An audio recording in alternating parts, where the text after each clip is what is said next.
Hi viewers, welcome to our channel. ప్రస్తుతం మనతో పాటు దాము బాలాజీ గారు, సీనియర్ జర్నలిస్ట్, వారితో ఒకసారి మాట్లాడదాం. సార్ నమస్కారం. సార్ నమస్తే సార్, వైసీపీ సోషల్ మీడియా నాయకులందరికీ కూడా నోటీసులు అందాయి సార్. అందులో అవినాష్ రెడ్డి పిఏ కూడా ఉన్నారు, చాలా మందికి అందేశాయి. సో వాళ్ళు దీనికి కౌంటర్గా అటు టీడీపీ సోషల్ మీడియా హ్యాండిల్స్ వాళ్ళపైన కూడా కేసులు నమోదు చేస్తున్నారు. ఒక వారైతే సోషల్ మీడియా మధ్య నడుస్తూ ఉంది సార్. మరి ఏం జరిగే అవకాశం ఉంది, మీరేం చెప్తారు సార్ దీనిపైన? ఈరోజు యాక్చువల్గా రెండు పరిణామాలు చోటు చేసుకున్నాయి. ఒకటేమో వైసీపీ సోషల్ మీడియా నాయకులకి కొంతమందికి నోటీసులు వెళ్ళాయి. ముఖ్యంగా అవినాష్ రెడ్డి పిఏ రాఘవరెడ్డి ఆయనకి నోటీసు అందజేశారు. అట్లాగే ప్రజెంటు వైసీపీ సోషల్ మీడియా ఇన్ఛార్జీలు ఉన్న వివేక్ రెడ్డి, అర్జున్ రెడ్డి, వీళ్ళిద్దరికి కూడా అంటే ఈ మధ్యనే అర్జున్ రెడ్డిని, వివేక్ రెడ్డిని సోషల్ మీడియా ఇన్ఛార్జీలుగా జగన్ నియమించాడు. వాళ్ళిద్దరికి కూడా నోటీసులు వెళ్ళాయి. ఈ కారణాలు ఏం చెప్తున్నారంటే వీళ్ళు ముగ్గురు కూడా కొంతమందిని రెచ్చగొడుతున్నట్టుగా అనుమానం ఉంది అని చెప్తున్నారు.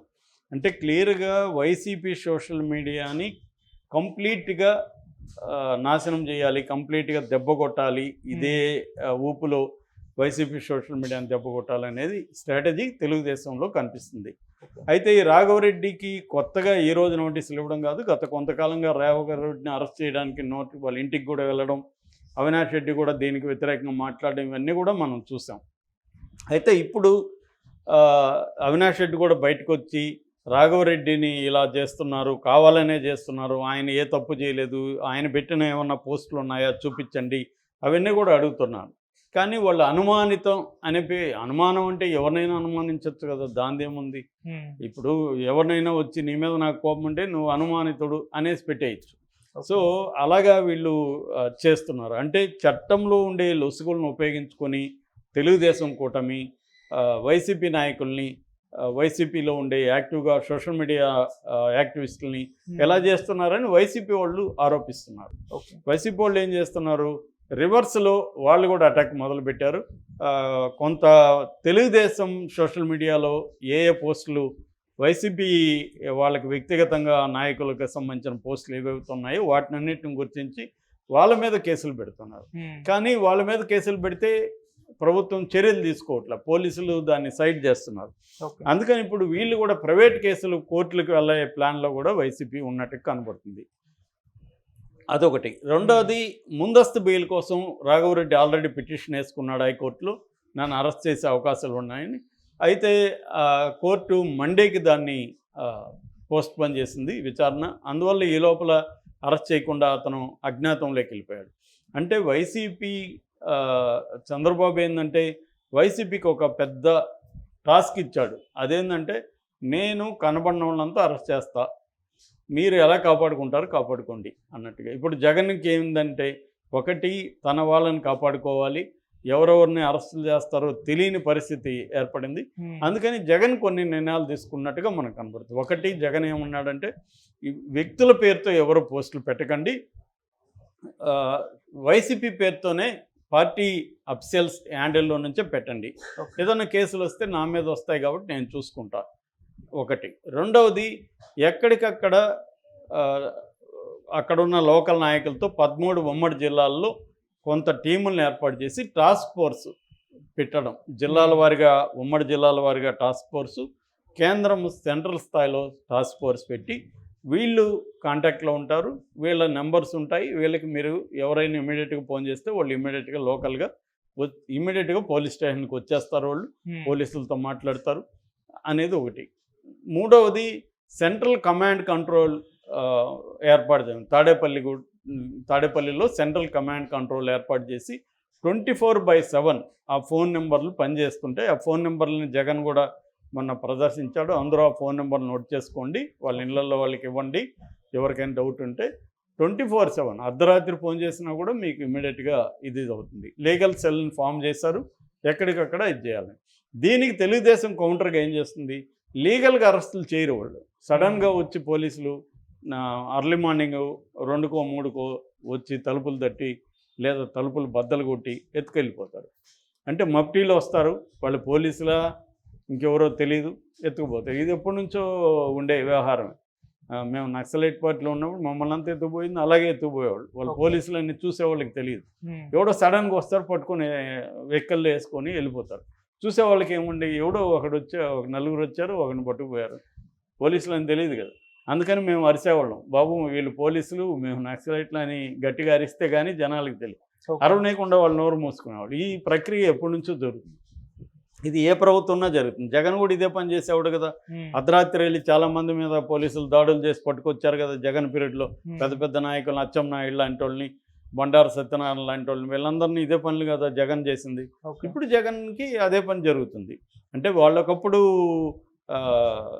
విక్టిమ్స్ తెలుగుదేశం వాళ్ళు ఉంటే ఇవాళ విక్టిమ్స్ వైసీపీ వాళ్ళు ఉన్నారు. సో ఇదే జరుగుతుంది. సో ఇప్పుడు జగన్ వీళ్ళని కాపాడుకోవడానికి ఈ పని చేస్తున్నాడు. అయితే వీళ్ళు నేను ఇందాక చెప్పినట్టు చంద్రబాబు ప్రభుత్వం పోలీసులు ఏం చేస్తున్నారంటే అర్ధరాత్రి వీళ్ళు ఎత్తుకొని వచ్చేయడం, వాళ్ళని అరెస్టులు చూపిరు, వాళ్ళని ఎక్కడో ప్రైవేట్ గెస్ట్ హౌస్లో అక్కడెక్కడ పెట్టేయడం, కొట్టడం, వాళ్ళని టార్చర్ చేయడం, వాళ్ళ దగ్గర కన్ఫెషన్ రిపోర్ట్ తీసుకోవడం, ఇవన్నీ చేస్తారు. అంటే అరెస్ట్ చూపిస్తే కదా ఇవన్నీ లీగల్ వ్యవహారాలు, అరెస్టే చూపిరు. అప్పుడు పోలీసుల దగ్గరికి వీళ్ళు వెళ్ళి వైసీపీ వాళ్ళ నాయకులు అడిగితే మేము తీసుకురాలేదా. అప్పుడు ఏం చేయాలి, వీళ్ళు హెబియస్ కార్పస్ కోర్టులు వేసుకోవాలి. ఈ హెబియస్ కార్పస్ వేసి కోర్టు విచారించి ఇవన్నీ టైం పడుతుందిగా, ఒక వారం 10 రోజులు. ఈ లోపల వీళ్ళని చెత్త కొట్టేసి పంపించేచ్చు, భయపెట్టి భయభ్రాంతం చేసి. ఇది జరుగుతుంది చాలా చోట్ల. తెలుగుదేశం వాళ్ళు ఏం చేస్తున్నారంటే పోలీసులను ఉపయోగించి ఈ పని చేస్తున్నారు. ఇదే పని వైసీపీ కూడా గతంలో జగన్ కూడా ఇదే పని చేశాడు. సాక్షాత్తు ఆయన రఘురామకృష్ణరాజే నన్ను చెత్తగొట్టారు, ఈ వీడియో అంతా చూపిస్తే జగన్ అక్కడ ఎంజాయ్ చేస్తాడు, ఇదంతా చెప్పాడు. ఆయన చెప్పింది నిజమా కాదో మనకు తెలియదు, కానీ పాజిబుల్లా కాదని చెప్పచ్చు. ఖచ్చితంగా పాజిబులే. ఎందుకంటే పోలీసులు ఎక్కువ చేసేది టార్చర్ చేయడం అనేది పోలీసుల మెథడ్స్. మనం జై భీమ్లో క్లియర్గా సినిమాలో చూపించారు.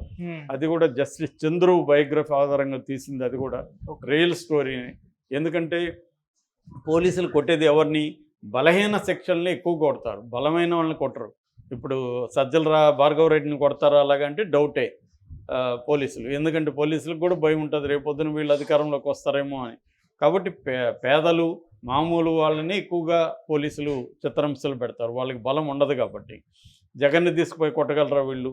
కొట్టలేరు. అలాగే జగన్ ఉన్నప్పుడు లోకేష్ను చంద్రబాబును కొట్టగలరా? కొట్టరు. అప్పుడు ఏంటంటే న్యాయస్థానాలు అందరూ కూడా హక్కులు ఇవన్నీ మాట్లాడతాయి.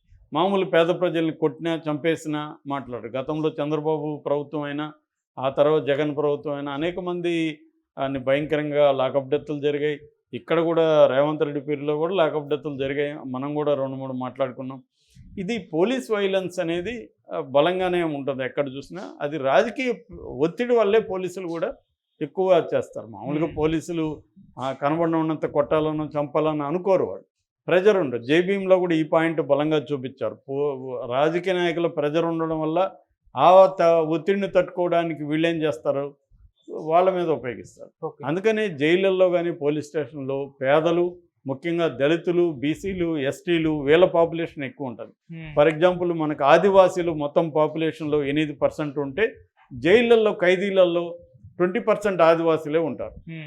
ఎందుకు? వాళ్ళకి బెయిల్ అప్లై చేయాలంటే తెలియదు, కోర్టుకి డబ్బులు కట్టలేరు, లాయర్లకి డబ్బులు కట్టలేరు, వాళ్ళకి ఆ స్తోమత ఉండదు. కాబట్టి వాళ్ళు అలా పడి ఉంటారు. వాళ్ళకి నేరం నిరూపితం కాకపోయినా అలాగ ఉంటారు. నేను జైల్లో ఉన్నప్పుడు 19 మంది యానాదులు 4 ఏళ్ళుగా ముద్దాయిలుగా 4 ఏళ్ళుగా, నేను వచ్చేసేసరికి కూడా వాళ్ళు ఉన్నారు, మళ్ళీ ఎన్ని రోజులు ఉన్నారు తెలియదు, 4 ఏళ్ళు వాళ్ళు ఉన్నారు.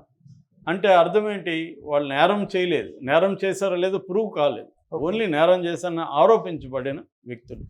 అదే డబ్బున్నవాడు అంటే ఏం చేస్తాడు, అడ్వకేట్లను పెట్టుకొని వాడు బయటికి వచ్చేస్తాడు త్వరగా. వీళ్ళైతే అలా రాలేరు. ఇది మన క్రిమినల్ జస్టిస్ సిస్టంలో ఉండే criminal nature of the justice system.